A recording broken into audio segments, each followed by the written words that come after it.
have one of the most exciting sessions. 2 sessions back to back होंगे हमारे, and they make you feel excited about the power of NLP, power of your mind.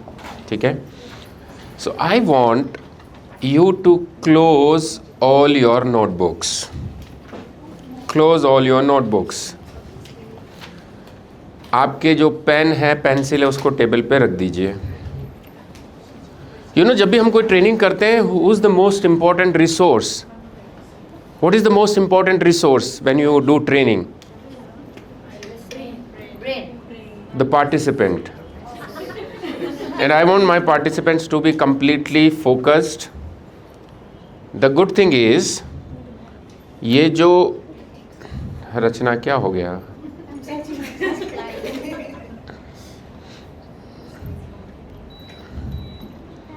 Parrot की तरह इधर उधर घूम रहे हो तुम. हाँ, ओके. एक पैरेट कहाँ चला गया तुम्हारा? 4 ही पैरेट थे. ओके. Okay.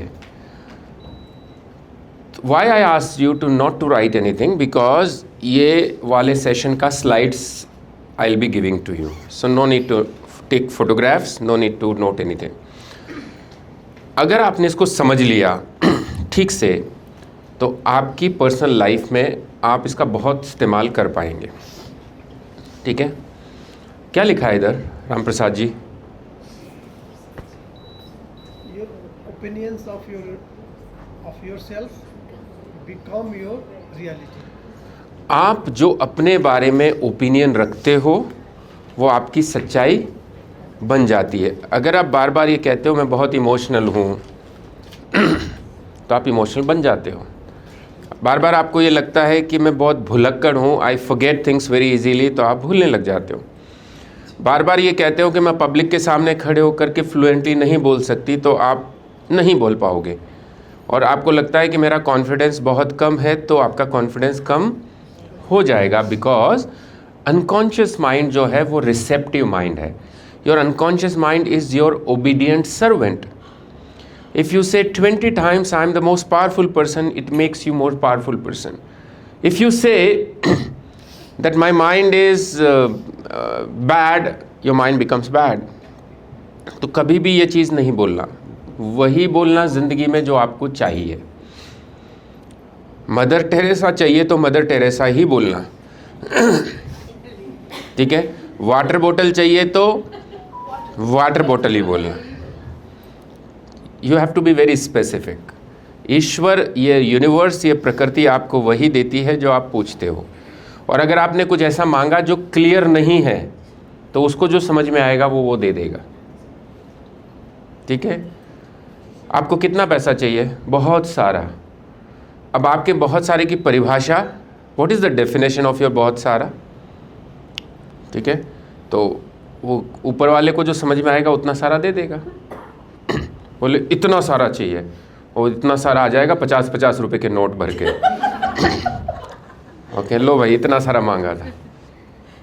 ठीक है? So let's move. What was the communication model we studied, we discuss last evening? Hello, what was the meaning of meta? Beyond, जो दिख रहा है उससे ज़्यादा. सो आज हम बात करेंगे Milton model. Milton model was developed by Milton Erickson, इसीलिए इसका नाम मिल्टन के नाम से है. और नीचे एक चीज़ लिखी है, multi layered ambiguous language. Ambiguous मतलब कंफ्यूज करने वाली लैंग्वेज. ठीक है? कंफ्यूज करने वाली लैंग्वेज. अभी इसको समझते हैं. Milton model is mirror image of Meta model, means it's opposite of Meta model. क्यों फ़ोटो खींच रहे हैं हम लोग? आपको ये मिलने वाला है सारा स्लाइड्स. मोबाइल को बाजू में रख दीजिए. मुझे ऐसा लग रहा है इधर कोई शाहरुख खान, ऐश्वर्या राय के फ़ोटो है भाई. हाँ, मेरे खींच रहे हो then it's okay. I am okay with that. Okay, let me 2-4 line में मैं मेटा मॉडल को रिवाइज करता हूँ. मेटा मॉडल कम्युनिकेशन में जो लोग आधी अधूरी बात बोलते हैं, मैं सही सवाल पूछ के उनके अंदर क्लैरिटी लाता हूँ। जैसे किसी ने कहा किसी इंसान का ब्रेकअप हो गया, तो उसको कितने लोगों ने उसको प्यार करना बंद किया? एक इंसान ने। लेकिन वो एक इंसान उसके लिए दुनिया था, यूनिवर्स था। तो वो क्या बोलता है? Nobody loves me. अब ये कितना कंफ्यूजिंग है। तो मैं उसको डेप्थ में लेके जाऊंगा। Not even your mom and dad, nobody loves you in this world, no nobody. आपके मम्मी पापा भी नहीं? तो इंसान कहेगा नहीं नहीं मम्मी पापा तो करते हैं, then why you are saying this. तो मैं क्या करता हूँ, मेटा मॉडल में हम सवाल पूछ करके वो जो अनक्लियर कम्युनिकेशन करता है उसको क्लैरिटी की तरफ लेके जाते हैं कि जो तुम बोल रहे हो वो सच नहीं है। So we try to bring clarity. How do we bring clarity? By asking questions. जैसे कल आपने जो गोल्स लिखे, तो गोल्स क्लियर थे या कंफ्यूजिंग थे? तो Vinay sir was asking you the question and trying to bring clarity. Why do we need clarity? If unclear thing goes to your mind, वो क्या बनाएगा मुझे नहीं पता, वो कुछ भी। You wanted something else, you will get something else. तो आप बोलोगे मैंने तो ये नहीं मांगा था। So you have to be very clear. अब ये उल्टा है।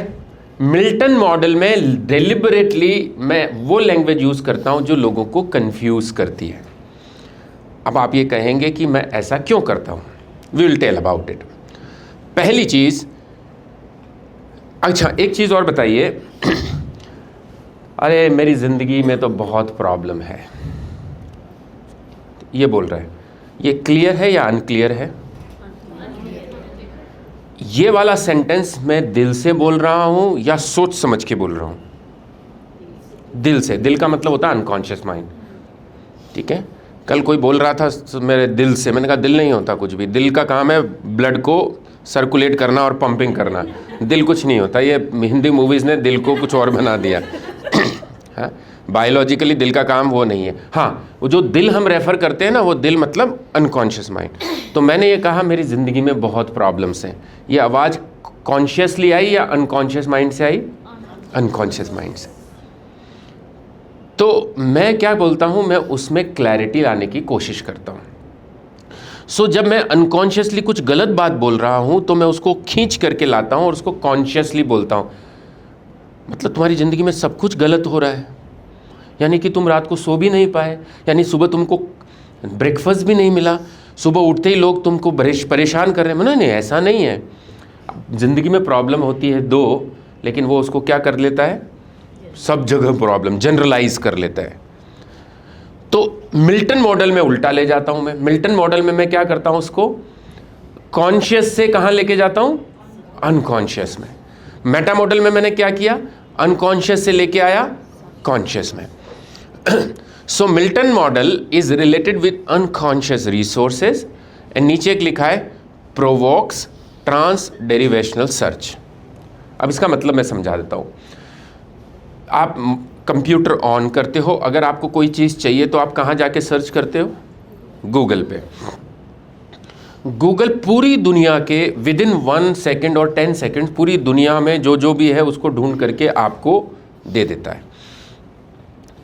आपको ये नहीं पता कि आपके अनकॉन्शियस रिसोर्सेज में, अनकॉन्शियस माइंड में क्या क्या चल रहा है। There are millions of thoughts, billions of thoughts, और आपको अवेयरनेस नहीं होता उसका। You don't know what is going inside. अभी आप मुझसे सुन रहे हो, still your unconscious mind is functioning, you are not aware what is going inside it, आपको नहीं पता। तो जब आपने कोई कंफ्यूजिंग स्टेटमेंट बोला तो अनकॉन्शियस माइंड उसका गूगल सर्च करता है और वो सोचता है इसका मतलब क्या है। अब उसका मतलब वो कुछ भी निकाल सकता है, उसके बारे में हम जानेंगे। तो मिल्टन मॉडल एक तो अनकॉन्शियस से रिलेटेड है और दूसरा क्या काम करता है, मिल्टन मॉडल में हम क्लियर लैंग्वेज बोलते हैं या कंफ्यूजिंग लैंग्वेज बोलते हैं, कंफ्यूजिंग बोलते हैं, ठीक है। और वो कंफ्यूजिंग है तो उसको समझ में नहीं आएगा तो वो क्या करेगा, सर्च लगाएगा। तो दूसरा काम क्या हुआ उसका, ट्रांस डेरिवेशनल, यानी कि गूगल सर्च करेगा आपके दिमाग में जाके। तो हम क्या करते हैं मिल्टन मॉडल में, इंसान को जानबूझ करके कंफ्यूजिंग स्टेट में लेके जाते हैं, जिसको बोलते हैं ऑल्टर्ड स्टेट। वो इसलिए करते हैं ताकि मैं कॉन्शियस माइंड को डिस्ट्रैक्ट कर पाऊँ, और जब तक मैं कॉन्शियस माइंड को डिस्ट्रैक्ट नहीं करूँगा मैं उसके अनकॉन्शियस माइंड तक नहीं पहुँच सकता। किसी इंसान की सर्जरी होनी है तो बोलूँगा आजा भाई तुम्हारी सर्जरी करनी है, लेट जाओ, लेट के सीधा काटते हैं या कुछ और करते हैं उससे पहले? क्या करते हैं? अनकॉन्शियस करते हैं, बेहोश करते हैं। क्योंकि अगर तो दर्द उसको कहाँ फील होता है, कॉन्शियस माइंड में होता है या अनकॉन्शियस माइंड में होता है? कॉन्शियस में। तो कॉन्शियस को सुला दिया, अनकॉन्शियस तो अभी भी चल रहा है। Unconscious you don't feel pain, you feel pain consciously. Getting my point? तो हम क्या करते हैं, जैसे आप किसी के घर पे जाते हो, you try to enter somebody's house and there is a dog in that house, जो गेट के वहां पर खड़ा है, and you are unfamiliar face to the house. Would that dog allow you to enter the house? It will not. तो या तो आपको डॉग को थोड़ा प्यार करना पड़ेगा, पैम्पर करना पड़ेगा, या उसको बिस्किट डालना पड़ेगा। अब आप उस डॉग का फेवरेट बिस्किट लेके गए, आपने उस डॉग को बिस्किट डाला, तो dog gets busy eating that biscuit, चुपचाप आप घर में एंटर कर गए। The dog is my conscious mind. To enter the unconscious mind, मत लिखिए मैडम, सब मैं देने वाला हूँ आपको। ये तो लिखा हुआ तो आप पढ़ लोगे, मेरा सुना हुआ क्या एक बार बोला हुआ बाद में नहीं सुन पाओगे। ओके तो आपका कॉन्शियस माइंड डॉग की तरह है, वो अलाउ नहीं करेगा आपको अंदर अनकॉन्शियस माइंड में जाने में। वो आपको क्वेश्चन करेगा, ये क्या फालतू की बात करो, ऐसा हो सकता है क्या? It is not possible, it will not allow you to enter inside. तो आपको क्या करना पड़ेगा, उसको बिस्किट डालना पड़ेगा, बिस्किट डालना पड़ेगा। और जैसे कॉन्शियस माइंड को आप बिस्किट डालते हो, हम कंफ्यूजिंग लैंग्वेज इसीलिए यूज़ करते हैं, जैसे मैंने कंफ्यूजिंग लैंग्वेज यूज़ किया, कॉन्शियस माइंड सोचता है क्या मतलब हुआ इसका, व्हाट डज इट मीन, वो बिजी हो गया उसका मतलब निकालने में, और इधर से आपने अपना मैसेज अनकॉन्शियस को दे दिया। इसलिए हम सेकंड पॉइंट में क्या लिखा है, क्या करते हैं हम? डिस्ट्रैक्ट करते हैं कॉन्शियस माइंड को। तो वो बिस्किट खाने में बिजी हो गया, एंड देन थर्ड प्रोसेस में मैं चला गया, मैंने क्या किया, I went to unconscious resources, surgery करने के लिए अंदर चला गया। एंड देयरफॉर जब आप किसी के साथ रैपो बिल्ड करते हो तो आप उसके अनकॉन्शियस माइंड के साथ कनेक्ट हो जाते हो, और जब कनेक्ट हो जाते हो तो जो आप बोलते हो वो चीज़ वो करने लगता है।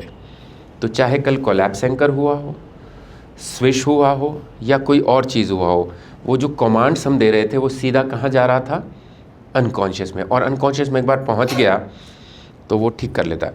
अभी एक चीज़ और बताता हूँ। एंटीबायोटिक एक दवा होती है जो इन्फेक्शन को ठीक करती है।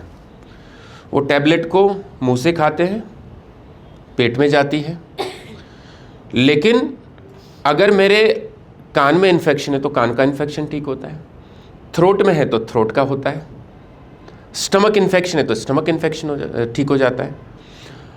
अब ये पता कैसे पड़ता है उस दवा को कि मेरे को कौन सा इन्फेक्शन ठीक करना है? दवा तो सारी दवा आप मुंह से खा रहे हो और पेट में जा रही है। Unconscious mind does it. Unconscious mind decide करता है कि इस दवा की ज़रूरत किधर है, और फिर वो वहाँ जा कर के उस दवा को यूज़ करता है। Same happens here. अगर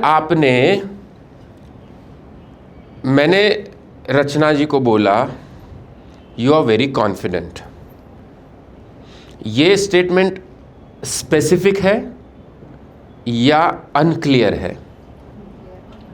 कैसे अनक्लियर है जरा बताइए। किस चीज़ में कॉन्फिडेंस, किस कॉन्टेक्स्ट में कॉन्फिडेंट? कल जो मेटा में आपको बताया, ठीक है। लेकिन क्या होगा, जैसे मैंने कंफ्यूज बोला you are very confident, conscious mind तो बिजी हो गया, what does it mean, confidence mean what? But this sentence also goes to unconscious.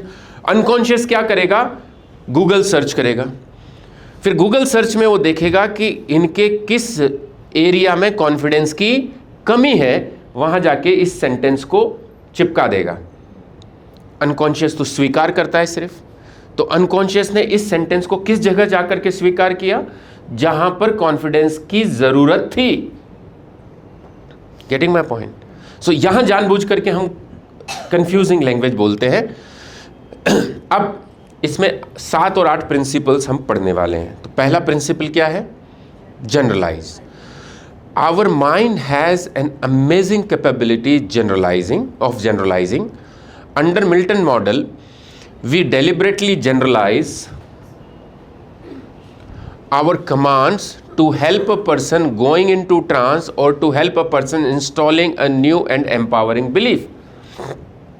तो मैंने कहा you are very confident, बहुत जनरलाइज है, पर मैं जानबूझ के बोल रहा हूँ। लेकिन एक गलती कभी मत करिएगा, never use generalized sentence for negative purposes.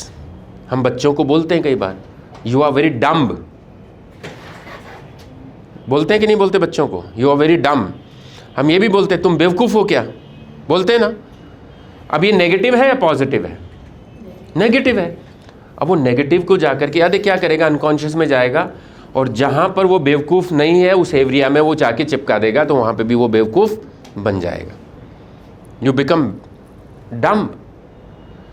Therefore अगर आपको किसी इंसान की कमी भी बतानी है तो आप उसे बहुत स्पेसिफिकली बताइए। अगर मैं इनको बोलूँगा रचना जी आप बहुत कॉन्फिडेंट इंसान हो, बट कभी कभी पब्लिक में जब आप स्पीच देते हो तो आपका आई कांटेक्ट बराबर नहीं होता, इसलिए उसको आई कांटेक्ट को ठीक करोगे तो थोड़ा कॉन्फिडेंस और बेहतर दिखेगा।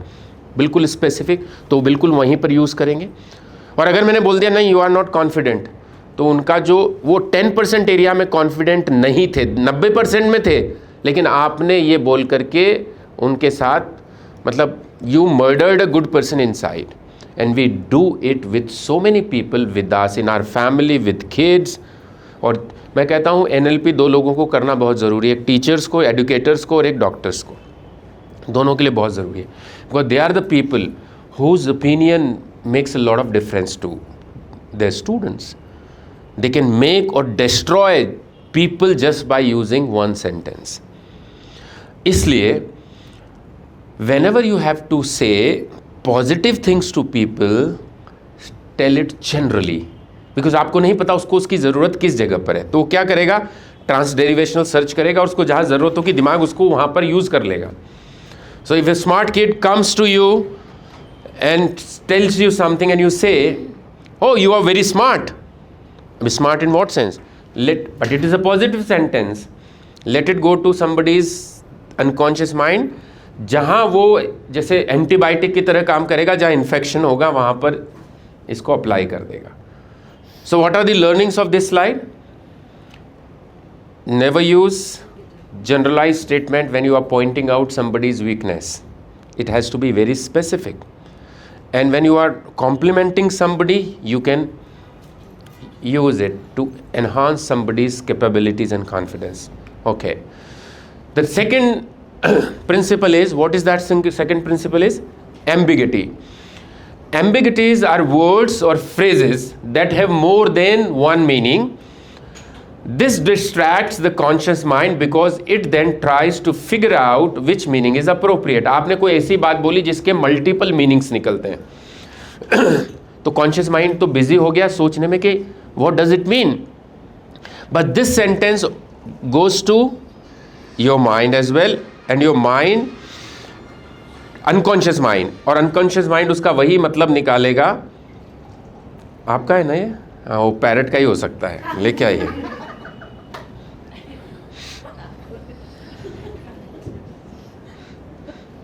तो अनकॉन्शियस माइंड उसका वही मतलब निकालेगा जो उस इंसान के लिए अच्छा है। ओके, पर इसका नेगेटिव पॉजिटिव दोनों हो सकता है। अभी देखते हैं। अब देखिए इधर, ये जो 3-4 तरह की एम्बिगिटी होती है। सबसे पहली एम्बिगिटी क्या है? टॉप में क्या लिखा है? फोनोलॉजिकल। फोनोलॉजिकल वर्ड्स वो होते हैं जो बोलने में एक जैसे होते हैं, बोल करके आप समझा नहीं सकते। देखिए लेफ्ट में लिखा है buy and by, unless you read them it sound similar, बोलने में एक जैसे होते हैं। Write and right, knows and nose, here and hear, red and read. उधर देखिए wait and weight, apart and a part, flower and flour, peace and piece, to and two. ठीक है। Now how can you use that? By now you should know what you want. Suppose you have come, a parent has come, or I am running a store of mobile. You come and you are seeing 10, 15, 20, 30 mobiles. और मैं आपको बोलता हूँ by now you should know what you want. अरे भाई तुमने 20 mobile देख लिए, अब तो तुम्हें ये मालूम होना चाहिए कि तुमको क्या चाहिए. अभी मैं अगर कस्टमर को बोलूँगा तुमने 20 मोबाइल देख ली है, अभी तुमको मालूम होना चाहिए तुमको क्या चाहिए, तो कस्टमर विल फील गुड और bad? Bad. Customer doesn't want to be interrupted like this. But when I speak buy, it also means BUY. When I say buy now, because वो खरीदने के लिए आया है, when I say buy now, you should know what you want. तो conscious mind gets confused कि यार what does it mean? ये BY बोल रहा है या BUY बोल रहा है, ये सब आपको नहीं पता चलेगा. Mind processes it. Conscious mind को आपने बिस्किट डाल दिया, आपका रास्ता क्लियर हो गया. Now this sentence goes to unconscious mind. Unconscious mind, जितना भी आप परचेजिंग करते हो, पैसा खर्च करते हो, it is all emotional patterns and it is done through unconscious mind. So unconscious mind तो इसको BUY ही समझेगा, because buying is an emotional pattern. Emotions are hidden in unconscious mind. Conscious में कोई इमोशंस नहीं होते. तो जैसे, अच्छा मैंने एक और बात बोला, unconscious is your obedient servant. जो बोलोगे वो करेगा. तो अनकॉन्शियस क्या समझ रहा है, अभी के अभी खरीदो क्योंकि तुम्हें मालूम है तुम्हें क्या चाहिए, तो बोलेगा जी हाँ ये वाला दे दो. एम्बिगिटी थी उसमें. You can always you frame and use such sentences with people जिनको आप जो काम करवाना चाहते हो. इसीलिए मिल्टन मॉडल को बोलते हैं hacking language. You can hack somebody's mind and can get things done in your favour ethically. Okay. Selling mobile is not unethical. I'm influencing somebody's behavior. तो पहली एम्बिगिटी कौन सी हुई? फोनोलॉजिकल. दूसरी कौन सी हुई? Punctuation. This is where two sentences share the same overlapping word. मतलब यहाँ हम क्या करते हैं कि दो सेंटेंसेस को ज्वाइंट कर देते हैं. Grammatically this may not be correct, but दो सेंटेंसेस को ज्वाइन करते हैं and there would be one common word. जैसे अगर फर्स्ट सेंटेंस को देखें तो एक सेंटेंस तो है you just bought a new watch. This is one sentence. What is the second sentence? Watch what you are doing. तो विच वर्ड इज कॉमन? कौन सा वर्ड कॉमन है? वॉच. दूसरा देखिए, I love going to the sea. ये पहला ये सब बोल करके कर रहे हैं मान लीजिए. दूसरा क्या है? See what pictures you get when I say the word relax. Okay. Third देखिए, नोटिस योर हैंड. ये पहला सेंटेंस हुआ. और दूसरा कौन सा हुआ? Hand me the glass. It's time to look at your watch. और दूसरा सेंटेंस है watch how quickly you can change. Okay. अब देखिए पहला सेंटेंस में बोलता हूँ you just bought a new watch. अब मैं ये जो कॉमन वर्ड है ना यहाँ थोड़ा सा रुकूंगा. I give a very short pause. You just bought a new watch, what you are doing. अब मान लीजिए कोई बच्चा कोई गलत काम कर रहा है. मान लीजिए मोबाइल पढ़ते टाइम पे मोबाइल देख रहा है और समबडी इज स्मोकिंग. अब समबडी इज स्मोकिंग, उनको बोलता हूँ कि क्या कर रहे हो, स्मोक करते हो, अच्छी चीज़ है क्या ये. वो क्या बोलेगा आपको? रिपीट करके क्या बोलेगा? It's my choice, who you are to give me the advice. कहते हैं ना लोग, भाई शराब क्यों पीता हो? तुम्हें क्या प्रॉब्लम? अपने पैसे की पीता हूँ. बोलते हैं ना, ऐसा बोलते हैं. क्यों? Who is saying it? Conscious mind बोला या अनकॉन्शियस बोला? Conscious. Conscious doesn't let you take those advices. वो एडवाइस नहीं लेने देता आपको. तो अब देखिए पहला सेंटेंस, मान लीजिए राजीव जी को मैं बोलता हूँ, इन्होंने नया वॉच पहना हुआ है और मैं बोलता हूँ oh you just bought a new watch. मान लीजिए स्मोक कर रहे हैं और मैंने बोला oh you just bought a new watch, what you are doing. Second sentence को मैंने थोड़ा लोअर उसमें किया. तो पहला सेंटेंस गया इनके कॉन्शियस माइंड में. मैंने कहा अरे तुमने नई घड़ी खरीदी है, तो वो घड़ी देखने में बिजी हो गए. और दूसरा सेंटेंस कहाँ गया? अनकॉन्शियस में. Watch you are do what you are doing. Unconscious उसको एक्सेप्ट करेगा और अनकॉन्शियस से ज़्यादा आपका भला और कोई नहीं सोच सकता। अनकॉन्शियस आपका भगवान है, आपका ईश्वर है, जो आपकी वेलबींग के लिए काम करता है।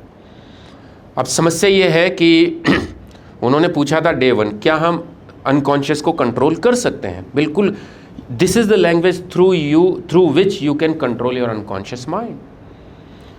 उसको सही डायरेक्शन आपको देना। तो उसमें अंदर क्या भेजा आपने? Watch what you are doing. Now this is unclear statement. ये सुनेगा तो वो क्या करेगा? गूगल सर्च करेगा। गूगल सर्च करेगा तो वो देखेगा कि मैं क्या गलत कर रहा हूँ, तो उसको बोलेगा हाँ, smoking is wrong for me, and immediately that person can leave the smoking, provided it goes to unconscious mind. Getting my point? आप ये जो स्लाइड्स मैं आपके साथ शेयर करूँगा उसको 2 बार, 5 बार, 10 बार पढ़िएगा। जब भी लोगों को साथ आप बातचीत करो, वार्तालाप करो, इंटरेक्ट करो, और आप चाहते हो कि मैं उसके थॉट्स को इन्फ्लुएंस करना चाहता हूँ, बिहेवियर को बदलना चाहता हूँ, तो आप बहुत strategically you can use that sentences. Okay. Third one is syntactic ambiguity. Syntax is the rule of language. We understand a sentence by its syntax. The man bit the dog. The man bit the dog, different from dog bit the man. इंसान ने कुत्ते को काटा और कुत्ते ने इंसान को काटा, दोनों अलग अलग है ना? लेकिन फर्स्ट पैराग्राफ में देखिए, they were milking cows. It has 2 meaning. वहाँ पर 4 काउज खड़े हैं और वो चारों के चारों काउज दूध देते हैं। तो मैं उन काउज की तरफ इशारा करके बोलता हूँ दे वर, मतलब वो पहले दूध देते थे, चारों काउज, तो they were milking cows. Milking cow means a cow which gives the milk. और या फिर मैं लोगों की तरफ इशारा करके बोलता हूँ if you extract milk from the cow you say they were milking the cows. So it has 2 meanings. Second, they are visiting relatives. It has also 2 meanings.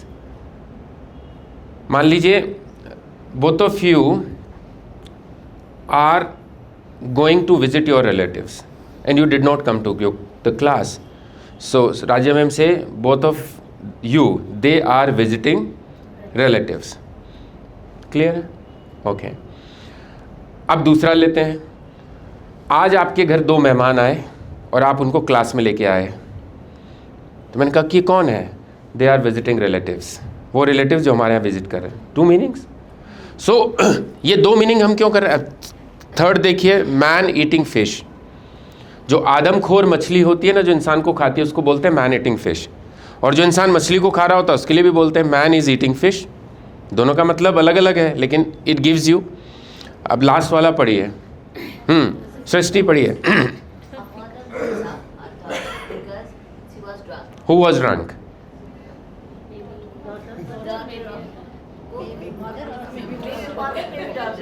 Confusion है। सो वी डेलिबरेटली, जानबूझ करके हम ऐसे sentences बनाते हैं so that my mind gets confuse. The same sentence goes to unconscious mind. Unconscious mind उसका वही मतलब निकालता है जो उसको ज़रूरत है। तो आप वही सेंटेंस करेंगे। एक पेरेंट्स आपके यहाँ पर बच्चे का एडमिशन कराने आए, तो आपके स्कूल में क्यों आए? क्योंकि आपके उसके बच्चे को एडमिशन की ज़रूरत है, बट वो 4-5 स्कूल में भटक रहा है, डिसीजन नहीं ले पा रहा। अब आप चाहते हैं कि वो डिसीजन ले, तो use right sentence. If it goes to unconscious mind, वो हाथ के हाथ एडमिशन कराने जाएगा। So that is how you can do that. You can influence people's behavior instantly. अभी कभी इसका उल्टा मतलब भी निकल जाता है, ठीक है? इसका उल्टा मतलब भी निकलता है। लोग कभी अगर अनक्लियर का गलत वो भी कर लेते हैं। उधर राइट साइड के बोर्ड पे क्या लिखा हुआ है? Fine for parking. इसने पार्क कर दिया, अब उसका जब चालान बना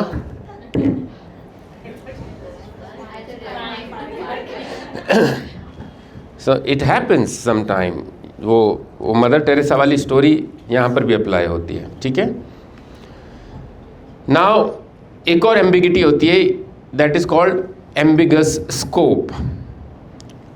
3 सेंटेंस है, देखिए। Speaking to you as a child, मैं आपसे बच्चे की तरह बात कर रहा हूँ, तो मैं अपने को बच्चा समझ रहा हूँ कि आपको बच्चा समझ रहा हूँ?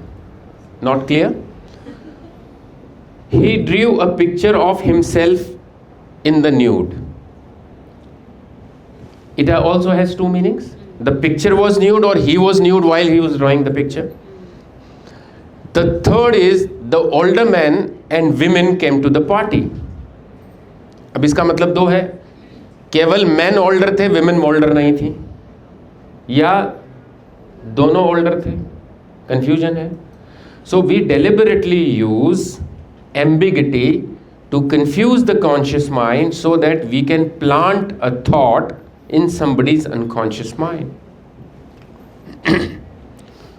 So first was generalization, second was ambiguity. Now third comes presupposition. Presupposition के बारे में विनय जी ने बताया, मैं वापस से बताता हूँ. In language, a presupposition is a pre-existing belief present in the background of a sentence. Okay, Vinay sir आपने वो क्या पोस्टर लगा रखा अपने रूम में, उसका वो डायलॉग बोलोगे? Everyone loves me, क्या था वो? Why this universe wants me to be surrounded by people who Love me. Now he says, why this universe want me to surround with people who love me. ये क्या है? तो वो ये universe से पूछ रहे हैं कि लोग मुझे प्यार करते हैं कि नहीं करते, या वो ये पूछ रहे हैं कि लोग मुझे प्यार क्यों करते हैं. मैं उसको और क्लियर करता हूं. आप किसी इंसान के पास जाते हो, उससे पूछते हो डू यू लव मी और नॉट, ठीक है, और एक उससे जाके ये पूछो why do you love me. Now if you ask this question why do you love me, what is the meaning in the background of this sentence? What is the fact? तुम you love me, but tell me the reason. So when you say this, why do you love me, तो conscious mind gets busy in identifying the reason. Unconscious understand the crux of it, कि इसका meaning क्या है, तो आप plant कर सकते हो उसको, किसी के थॉट को. तो प्रीसपोजिशन के बारे में और जानते हैं. देखिए एडवर्टीजमेंट में इसका बहुत इस्तेमाल होता है. आपको मैं शो करता हूँ. सबसे पहले फर्स्ट वाला देखते हैं, लेफ्ट में क्या लिखा है भाई, बोलिए. Everything is better with the coke. Confusing है या क्लियर है? कंफ्यूजिंग है. क्या कंफ्यूजन है? What do you mean by everything? Can it get money for me? Can it take me to USA? Can it get me USA visa? मतलब everything तो यही है ना. अब जैसे ही आपने ये सेंटेंस बोला, it goes to conscious mind. Conscious mind जैसे आपने सोचा है व्हाट डज एवरीथिंग मीन, वो तो बिजी हो गया. Now it goes to your unconscious mind. अब अनकॉन्शियस माइंड सर्च करेगा. So if you are hungry, drink Coca Cola, you will feel good. If you are thirsty, drink Coca Cola, you are feel good. If you are getting bored, drink Coca-Cola, you will feel entertained. If you are waiting for somebody and time knows passing by, drink it, time will go faster. If you're feeling low and depressed, have it, you will feel. मतलब आपके वो unconscious में गया ये sentence, और unconscious को लगा कि यहाँ इसको ज़रूरत है. तो ज़रूरत तो हर किसी इंसान को किसी न किसी को, मतलब जिसने ये सेंटेंस पढ़ लिया 101% वो कोका कोला पिएगा ही सही, अगर उसकी जेब में पैसे हैं तो. पैसे नहीं तो बात अलग है. आप सोचो कैसे भी एडवर्टीजमेंट बनते हैं. They are hacking your mind, they are hacking your mind. Look at the second, ठीक है, किसका ऐड है ये? सेकंड ऐड किसका है? मैकडोनल्ड का. और बाहर क्या लिखा हुआ है? Why do the colours red and yellow make you hungry. मतलब क्यों मुझे रेड और येलो कलर देखते ही भूख लगती है. अब इस सेंटेंस के पीछे हिडन ट्रुथ क्या है? What is the hidden truth? कि जब भी मैं येलो और लाल देखता हूं मुझे भूख लगती है. हाँ हाँ, येलो और रेड में. The moment you read this, आपने कई बार पढ़ा भी होगा बट आपको याद नहीं, बिकॉज आपने नहीं पढ़ा, आपके अनकॉन्शियस माइंड में सीधा चला गया. आप भी अपने स्कूल में, ऑफिसेज में ऐसे कुछ सेंटेंस लगा सकते हो. What is the name of your school ma'am? Kovida kids. तो आप वहाँ पे लगा लीजिए why Kovida is the best school for your kids, something like that. I am just giving an example. तो पीपल आर अट्रैक्टेड ऑटोमेटिकली. एक और चीज़ देखिए. First, Coca-Cola asks you to believe in a happier tomorrow. Now, how you have that happier tomorrow by opening the bottle of Coke implies open happiness. तो जब इसका एक add आता है, उस एक ऐड में लेफ्ट में लिखा रहता है Coca Cola believes in happier tomorrow. Coca Cola believes in happier tomorrow. और फिर उस कोका-कोला में एक बंदा आता है, कोका-कोला उठाता है बॉटल और उसकी कैप खोलता है. जैसे ही कैप खोलता है लिखा होता है ओपन हैप्पीनेस. तो इसका मतलब क्या है कि अगर मुझे हैप्पीनेस चाहिए तो only one thing, I need to open the bottle. ठीक है. आप मैकडोनल्ड के डब्बे पे क्या लिखा हुआ है देखिए, पढ़िए. What is written over there?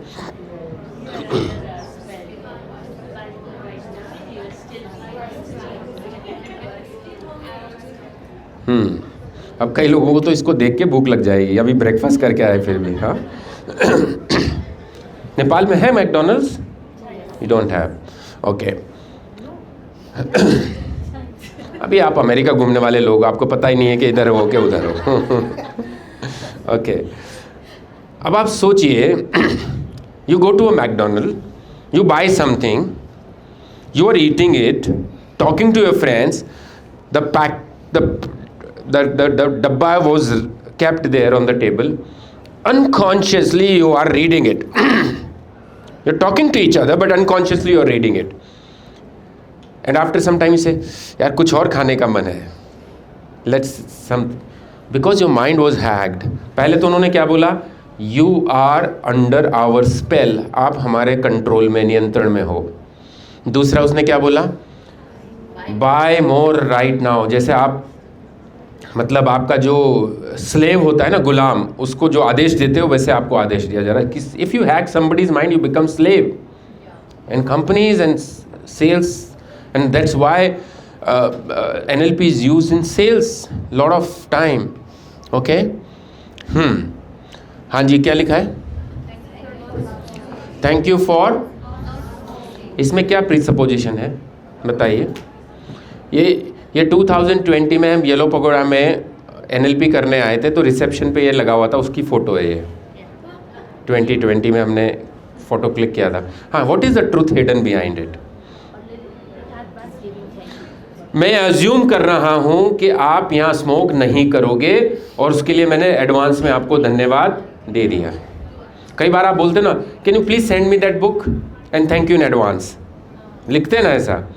तो मैं अज्यूम कर रहा हूँ that you will do this and पहले तो दिमाग को आपने बोल दिया कि मुझे नहीं करना क्योंकि मैं थैंक यू ले चुका हूँ. ओके. अब देखिए, इसको हिप्नोटिक लैंग्वेज भी बोलते हैं. आज अभी इस सेशन के बाद हम आपको सिखाएंगे how to go into trance. Trance means आप बैठे हुए हैं, आंखें बंद है, बाहर की आवाज़ें आपको आ रही है, लेकिन आप किसी और दुनिया में ट्रैवल कर रहे हैं. उसको बोलते हैं ट्रांस. तो जब हम आपको ट्रांस में ले जाते हैं तो उस वक्त भी यही लैंग्वेज यूज़ की जाती है. अगर मैं आपको बोलूं आप ये लैंग्वेज पैटर्न सीख रहे हो और मैं आपको बोलता हूं you are easily absorbing all the language patterns, आप आसानी से उसको एब्जॉर्ब कर पा रहे हो. You are learning and applying many things from NLP courses. अब many things is a confusion. तो बिस्किट हो गया आपके कॉन्शियस माइंड का, लेकिन it goes to your unconscious mind. तो अनकॉन्शियस माइंड इसको कहाँ अप्लाई करेगा? जो टेक्निक्स आपको समझ में आ गई वहाँ अप्लाई नहीं करेगा. जो टेक्निक समझ में कम आया, नहीं आया, वहाँ उसको अप्लाई करेगा. So it can be use. आप अपने स्टूडेंट्स के साथ, बच्चों के साथ, कुलीग्स के साथ, एम्प्लॉयज़ के साथ, फैमिली मेम्बर्स के साथ आप इसका इस्तेमाल करिए and you will see hell lot of difference in their behaviour. एक बार हमारे जयपुर में प्रोग्राम हुआ NLP का, and a lady was travelling from South India, Bengaluru, 2000 kilometre travel करके she attended that programme. And she was going through a toxic life, not because of husband but because of father-in-law. And she was married for almost, when she attended that program, she was married for almost 12-13 years.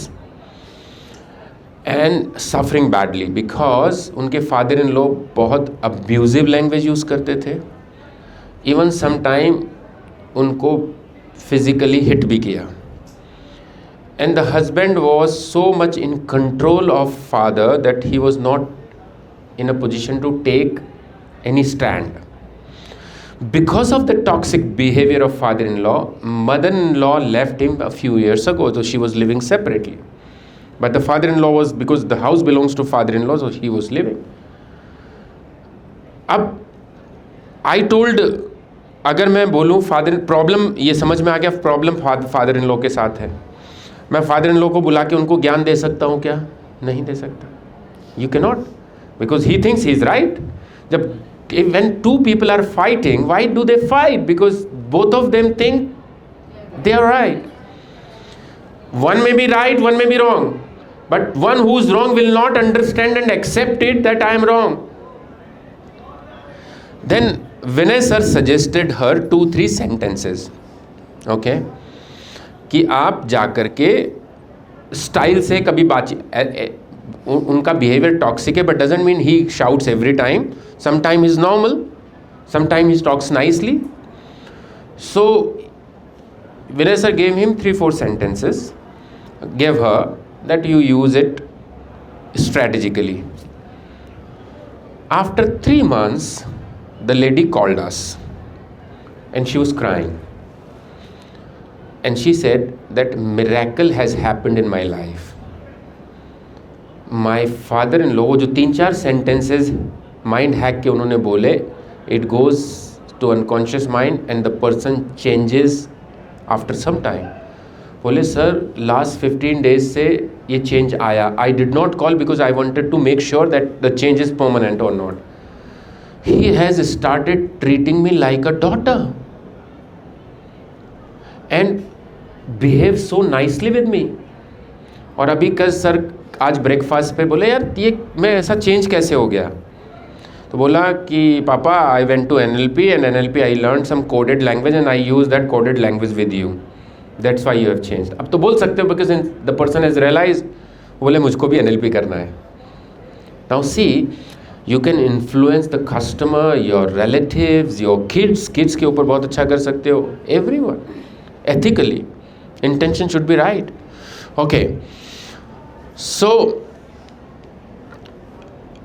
first was generalization, second was ambiguity, third is presupposition. Now we come to embedded commands. An embedded command is used for planting a thought within the mind of another person beneath the person's conscious awareness. This is done through presupposition, which are assumption implied with the verbal instruction. मतलब किसी को आदेश देना, you do this, but it is given in such a way that you are not able to understand. जैसे मैंने शुरू में ambiguity use की थी, buy now because you know what you want, so it was an order. Okay, and यहाँ पर कौन सा ऑर्डर है बताइए? इन 3 sentences में से कौन से सेंटेंस में ऑर्डर है? buy more right now. That's the embedded command. अब वो उसको समझ में नहीं आएगा. क्यों नहीं समझ में आएगा? क्योंकि पहले सेंटेंस में बोला यू आर स्टिल हंग्री, नहीं you are under our spell. तो कॉन्शियस माइंड सोचेगा what does it mean, under spell means what, आपने हमको कैद कर लिया या क्या है? अब कॉन्शियस माइंड तो बिस्किट खा रहा है, लेकिन अनकॉन्शियस में क्या चला गया? By more right now, you are feeling hungry. आप कभी जब आपको भूख ना लगी हो, आंख बंद करके 10-20 बार ये बोल देना, I am feeling hungry, I am feeling hungry, I am feeling hungry, and you will start feeling hungry because you are conveying it to unconscious mind. Unconscious mind जो कल विनय सर बता रहे थे कि भाई आपको भूख लगती है तो पता कैसे पड़ता? कोई ऐसा तो है नहीं कि कोई लाल लाइट जल जाती है. Everybody has a different way to know कि यार अब मुझे भूख लगी है. ओके, सो एम्बेडेड कमांड की बात कर रहे हैं. अब एम्बेडेड कमांड में कुछ स्पेशल वर्ड यूज़ होते हैं, है ना. इसमें बहुत काम की चीज़ें, इसलिए पूरा मैं स्लाइड्स आपके साथ इसलिए शेयर करता हूँ so that you can read it multiple times and use it. देखिए, अब एग्जाम्पल समझते हैं. अब मान लीजिए मैं एक साड़ी की दुकान चलाता हूँ. सबसे मुश्किल काम इस दुनिया में क्या है? एक फ़ीमेल को साड़ी बेचना। मैं अपनी वाइफ के साथ एक ही बार गया ज़िंदगी में, फिर दोबारा मैंने मना कर दिया कि आप खुद ही जाइए, ठीक है। तो ये मैं मान लीजिए मैं साड़ी की दुकान चलाता हूँ और आज मैम साड़ी खरीदने आई है ना। अब ये एक देखा, दो देखा, 50 देखा, 100 देखा, पूरी दुकान मेरा बिखर गया। अब मैं इनका माइंड हैक करना चाहता हूँ, तो मैंने बोला तो क्या, it's not necessary to decide now. अभी आपको ज़रूरत नहीं कि अभी आप डिसाइड करो, बाद में आके, अभी आपका मन ठीक नहीं है, दिमाग ठीक नहीं है, मेरा स्टॉक ठीक नहीं है, तो आप बाद में भी आके देख सकते हो। मतलब तो ये है, लेकिन मैं इसको एम्बेडेड कमांड पे यूज़ करूँगा। कैसे? इट इज़ नॉट, बोलने में तो ये है it is not necessary to decide now, but मैं क्या बोलूँगा, it is not necessary to, थोड़ा सा पॉज दूंगा, फिर बोलूँगा डिसाइड नाउ। तो एम्बेडेड कमांड क्या हुआ यहाँ पर? अभी के अभी डिसाइड करना है। You can not postpone the decision. Getting my point? Second में देखते हैं, what you can change it as sentence, what would happen if you decide now? Again उसके दिमाग में क्या डाल रहा हूँ? decide. You can use it when parents come for your admission. अभी तो आपका सरस्वती पूजा आ रहा है, नया एडमिशन टेन्योर शुरू होने वाला है, okay. Then comes, now you have the opportunity. हमारा एक आता है ना, new stock arrives, now you have opportunity to buy today, but what is the embedded command? But you cannot directly say, he's my customer and I say, buy today. Well, who are you to do that? I don't buy today. But embedded command means आपको पता नहीं चलेगा और आपके दिमाग में मैंने command डाल दिया। और unconscious mind is a receptive mind, जो वो सुनता है वो करता है। उसको आपने क्या सुनाया? बाय टुडे, वो अभी खरीद लेगा।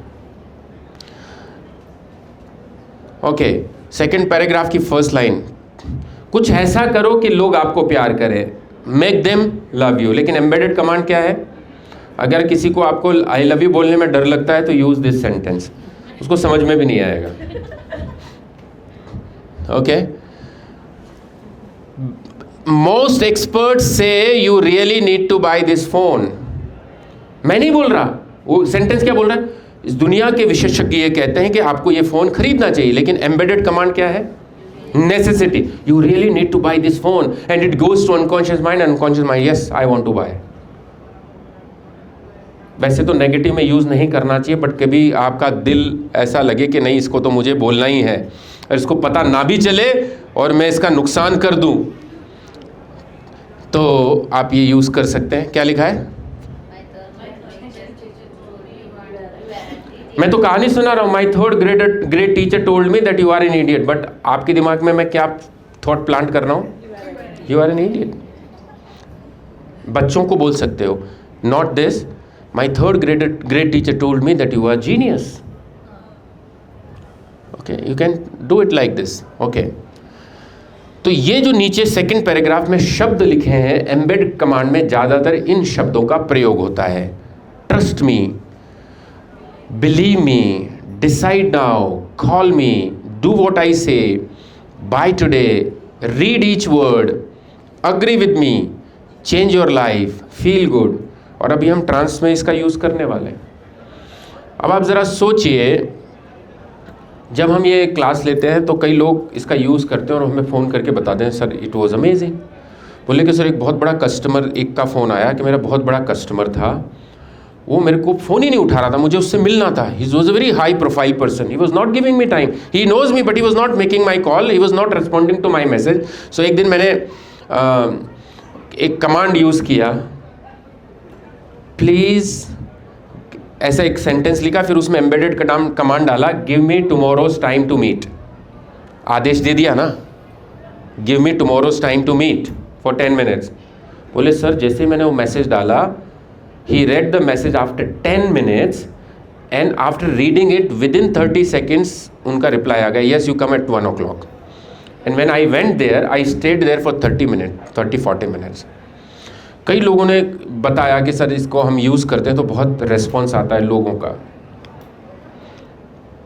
देखिए ये यहाँ भी एक एम्बेडेड कमांड है, come and join the party at टेस्को, okay. अब जब हम ट्रांस में यूज़ करेंगे, क्योंकि ये हिप्नोटिक लैंग्वेज है और अगर आप जब NLP का इस्तेमाल करते हो और किसी इंसान को हीलिंग कर रहे हो तो उसको आपको ट्रांस में लेके जाना है, तो आप इन शब्दों का प्रयोग कर सकते हो। पूरा वर्ड तो क्या है, I don't know whether you will go in trance in a few moments, लेकिन एम्बेडेड कमांड क्या है, you will go in trance in a few moments. Let yourself be comfortable, people learn very easily how to relax and access resources. Question form में भी कर सकते हो, I wonder if you know what is bothering you, लेकिन embedded command क्या है, you know what is. कई बार लोग कहते हैं सर मुझे आज अच्छा नहीं लग रहा, मैंने कहा क्यों, क्या हुआ, आई डोंट नो बट कुछ अच्छा नहीं लग रहा। आपको नहीं पता लेकिन अनकॉन्शियस माइंड को पता है। But if I use this embedded command, I wonder if you know what is bothering you, तो when it you know what is bothering you, it goes to unconscious mind and unconscious mind knows what is the problem and instantly you'll get to know. Okay, so आप ये जो manifestation की language होती है ना, affirmations, कितने लोग manifestation और अफर्मेशन पढ़ते हैं, रेज योर हैंड। ये जो लैंग्वेज होती है वो प्री सपोजिशन में होती है। प्री सपोजिशन लैंग्वेज हमेशा प्रेजेंट टेंस या प्रेजेंट कॉन्टिन्यूस में होती है। So all affirmations and manifestations are written in present tense. इसका पीछे एक रीज़न है। जब आप किसी चीज़ को प्रेजेंट टेंस में पढ़ते हो तो आपका अनकॉन्शियस माइंड ये भेद नहीं कर पाता है कि ये आपकी इच्छा है या हकीकत है, तो वो उसे हकीकत मान लेता है। आपने द सीक्रेट मूवी आप में से कितने लोगों ने देखी है? जिन्होंने नहीं देखी है, आप हिंदी में भी है इंग्लिश में भी, उनको तुरंत देखना है और बच्चों को भी दिखाना है। यूट्यूब पे अवेलेबल है। तो पूरा गेम वही है कि आप प्रेजेंट टेंस में जब किसी चीज़ को बोलते हो तो उसका मतलब दिमाग को लगता है जैसे ये हो रहा है। और एक चीज़ आपको बता दूं मैं, जिस दिन आपके अनकॉन्शियस माइंड को ये भरोसा हो गया कि आपको ये करना है, आपको ये चाहिए, आपको सिविल सर्विसेज का एग्ज़ाम पास करना है, वो करवा देगा। वो वहाँ विश्वास नहीं हो पाता। और NLP से हम वही एक्टिविटी करके we install that belief. So let me repeat it again. What was the first? Generalisation. What was the second? Ambiguity. What was the third? Hello? Presupposition. What was the fourth? Embedded command. Okay, and now comes double blind. Double blind का मतलब है लोगों को दो options देना और इतने तरीके से देना कि दोनों आपके फेवर में है। कितने लोगों को लगता है उनके बच्चे मोबाइल में बहुत टाइम स्पेंड करते हैं, पढ़ते नहीं है? Raise your hand. Hello, raise your hand. Okay, जब आपको गुस्सा आता है मैम, आपको जब गुस्सा आता है मोबाइल चला के और बच्चा पढ़ नहीं रहा और मोबाइल चला रहा है, तो गुस्से में आप क्या बोलते हो? तुम कितनी देर से मोबाइल चला रहे हो, है ना? मोबाइल साइड में रखते हो या नहीं रखते हो? पढ़ोगे कि नहीं पढ़ोगे? बोलते हैं ना, पढ़ोगे कि नहीं पढ़ोगे? तुम, हम जनरली दो ऑप्शंस देते हैं, एक होता है यस और दूसरा होता है no. Are you eating or not? Are you sleeping or not? Are you coming or not? Are you sitting or not? So one is in your favor, one is in other person's favor. और वो क्या choose करता है? जो उसके favour में होता है। ठीक है? अभी आपका बच्चा मोबाइल चला रहा है, उसको कभी ये बोलना, बेटा मोबाइल अभी बंद करोगे कि 10 मिनट में बंद करोगे? तो जनरली ये बोलेगा 10 मिनट में। और आप नोट कर लेना, 10 मिनट में ऑटोमेटिकली वो मोबाइल बंद करके आ जाएगा। Whether you starting studies now और आफ्टर 5 मिनट्स, या तो अभी शुरू कर देगा या 5 मिनट में करेगा, दोनों आपके फेवर में। It is called double blind. हम ऑप्शन ही गलत देते हैं उसको। Why you give wrong options? Okay, so देखिए, अब do you want to begin now or later? what is the fact in, मतलब certainty in first clause? आप अभी शुरू करेंगे या बाद में? शुरू तो करना ही पड़ेगा, अभी कर लो या 2 दिन बाद कर लो, ठीक है? कार खरीदने गए, बेचने वाला आपको बोल रहा है would you like to buy the car now और टेस्ट ड्राइव फर्स्ट। पहले गाड़ी खरीदोगे या पहले टेस्ट ड्राइव करोगे? गाड़ी तो खरीदनी है। Okay, would you rather do that before और आफ्टर योर मीटिंग? मीटिंग से पहले करेंगे या मीटिंग से बाद करेंगे? आर यू कमिंग टुडे और टुमारो? किसी को आना है तो हम क्या पूछते हैं, अरे आप आ रहे हो या नहीं आ रहे हो? ठीक है, नेक्स्ट टाइम मैडम आप NLP का प्रोग्राम करो और जब रजिस्ट्रेशन मांगो तो ऐसे ही बोलना, भैया रजिस्ट्रेशन का फॉर्म आज भर रहे हो कि कल भरोगे? तो and we have used it actually. Embedded command, एक बार हम एक प्रोग्राम कर रहे थे, विनय सर ने, लोगों ने कन्फर्मेशन दिया 20 लोगों ने, और कल परसों से ट्रेनिंग है और अभी 6 लोगों के फॉर्म आए। तो शाम को विनय सर ने दिन में 1 बजे एक मैसेज टाइप करके भेजा उन 14 लोगों को जिन्होंने कन्फर्मेशन दिया है, you are attending the exciting programme presupposition and make changing your life. और फिर एम्बेडेड कमांड डाला, send your forms by 6 PM today. और उन बचे हुए 14 लोगों में से 9 या 10 लोगों ने फॉर्म भेज दिया 6 बजे से पहले, जो बार बार कॉल करके भी नहीं भेज रहे थे। That's a power. तो डबल ब्लाइंड आप यूज़ करिए। कई लोगों ने बोला कि सर मेरा एक पेमेंट फंसा हुआ था किसी के साथ और मैंने मैसेज किया कि you are making payment today और आफ्टर 3 days, तो उसका पेमेंट आया कि आफ्टर 6 महीना से पैसा नहीं दे रहा, 3 days, और उसने 3 दिन के बाद पैसा भेज दिया। Okay, the next one is negative commands. 2 तरह के लोग होते हैं, एक वो जो सीधा बोलो तो सीधा करते हैं, एक वो जो सीधा बोलो तो उल्टा करते हैं। ठीक है, होते ना, ऐसा ये होता है। मेरे ऑफिस में भी एक हाँ, नहीं, it happens in my office. There is a lady, आप उनको समझाओगे you do this, she will never do this. उसको बोलो no you don't do this, then she will do this. ठीक है, तो नेगेटिव कमांड हम यूज़ करते हैं उल्टा बोलने के लिए। जो उन्हें नहीं करना है वो करना बोलते हो तो वो करेगा। ठीक है, जैसे कुछ बच्चे जो आपकी बात नहीं मानते, तो एक कभी उनसे नेगेटिव कमांड बोल के देखना, एक्सपेरिमेंट करके।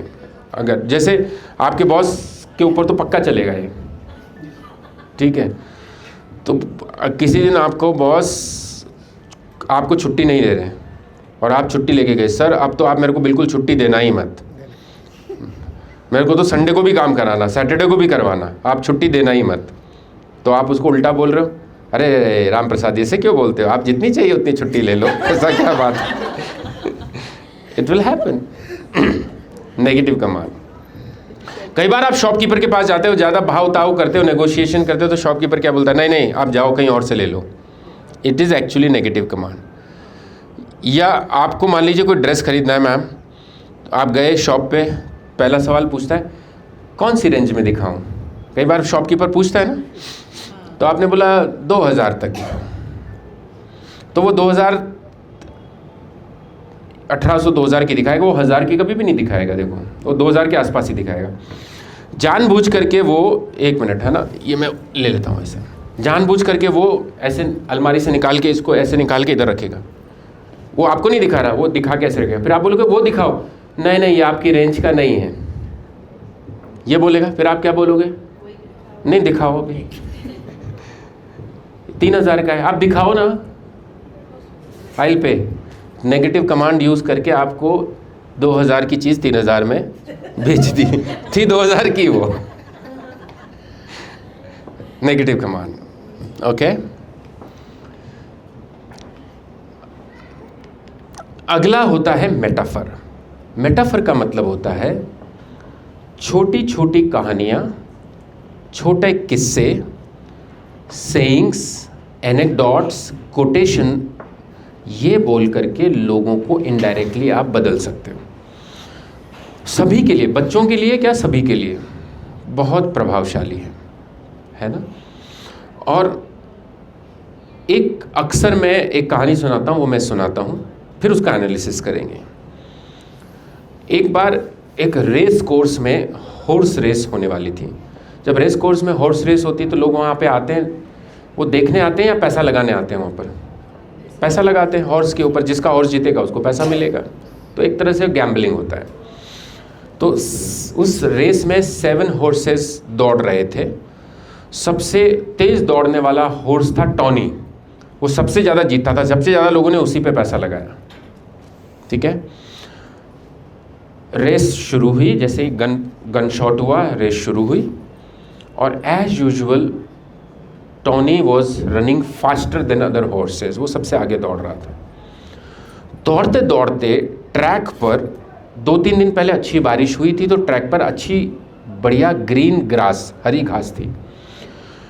Tony was running at the speed of 70 kilometres per hour, और उसको ट्रैक पर घास दिखी और उसने उस 70 किलोमीटर की स्पीड पर दौड़ते दौड़ते गर्दन नीची करके घास खाने की कोशिश की, एंड वो घोड़ा गिर गया, एंड गर्दन की हड्डी टूटने से उसकी ऑन स्पॉट डेथ हो गई।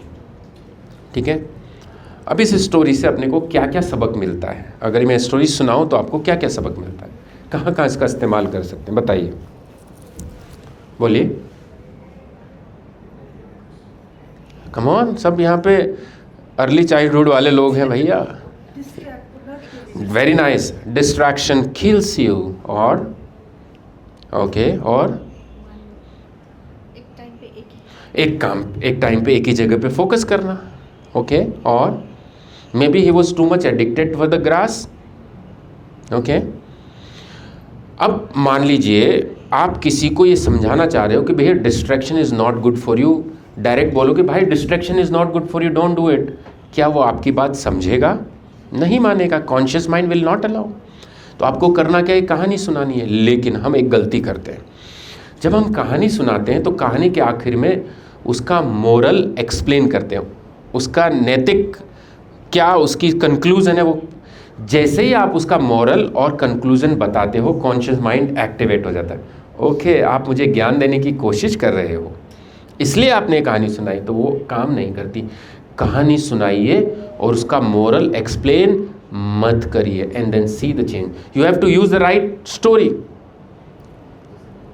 ठीक है, एक और स्टोरी है जो बहुत फेमस है, जो अक्सर हम यूज़ करते हैं, कि गैस का स्टोव है, दो बर्नर्स जल रहे हैं। एक बर्नर पे आपने एक कंटेनर रखा, उसमें पानी डाला और उसको बॉईल होने दिया। ठीक है, वो गर्म हो गया, आपके हाथ में एक मेंढक है, फ्रॉग। जैसे ही आप उस फ्रॉग को उबलते हुए पानी में डालोगे, फ्रॉग जंप करके वापस बाहर आ जाएगा। दूसरे बर्नर पे आपने एक कंटेनर रखा, पानी डाला और बहुत लो टेम्परेचर पे उसको जलने दिया। पानी अभी ठंडा है, आपने उसके अंदर मेंढक डाल दिया। मेंढक कंफर्टेबल है, ठीक है। धीरे धीरे उसका टेम्परेचर बढ़ रहा है और मेंढक ने भी उसके टेम्परेचर में अपने आप को बॉडी टेम्परेचर बना के एडजस्ट कर लिया। टेम्परेचर बढ़ता रहा, मेंढक भी अपना टेम्परेचर एडजस्ट करता रहा। But after a some point of time the frog was dead inside the water, और उसने बाहर आने की कोशिश नहीं की। कहाँ इसका इस्तेमाल कर सकते हैं, क्या शिक्षा है इस कहानी से, बताइए। Comfort zone, yes, comfort Jones और एडिक्शन। आप एडिक्शन किल्स यू स्लोली। वो अचानक से मरा या उसको मरने में देर लगा, धीरे धीरे धीरे धीरे उसको पता ही नहीं चला कि कब वो मर गया। अब ये तो मैं आपको समझा रहा हूँ, that's why we are talking about the conclusion, but whenever you tell this story you will not. और यहाँ स्टोरीज का इस्तेमाल नहीं करते, यहाँ पर हम कोटेशन का भी इस्तेमाल। जैसे एक बार मैं एक सरकारी कंपनी के कर्मचारियों के लिए ट्रेनिंग ले रहा था, और उन कंपनी का मानना था कि हम हमारे कर्मचारियों के लिए इतना कुछ करते हैं, सब कुछ फैसिलिटी देते हैं, लेकिन इनको कोई एक कमी दिखती है, उस पर भी ये शिकायत करने आ जाते हैं। They do not feel gratitude for what we do for them, they always have complaints. अब मैं अगर जाके कर्मचारी को ये बोलूँगा, देखो तुम्हारे लिए कंपनी कितना कर रही है, आपको ऐसा नहीं करना चाहिए, तो कर्मचारी क्या सोचेगा, ये कंपनी का एजेंट बन के आया है जो उनके फेवर में बात कर रहा है। व्हाट आई डिड, मैंने क्या किया उस दिन, टी ब्रेक हुआ, हम तो इधर उधर की बात कर रहे थे मोटिवेशन की, और टी ब्रेक में चुपचाप मैंने ये स्लाइड उधर लगा दिया। लोग 10 मिनट चाय पी रहे हैं, देख रहे हैं, कर रहे हैं, मैंने उसको एक्सप्लेन नहीं किया। My job was done. अगर उस 40 लोगों में से 10 लोगों के अनकॉन्शियस में भी पहुंच गया, their behaviour will change from tomorrow. ठीक है, उसके बाद I think that's related to the trance which will cover later. अगले वाले कोई सवाल है तो पूछिए।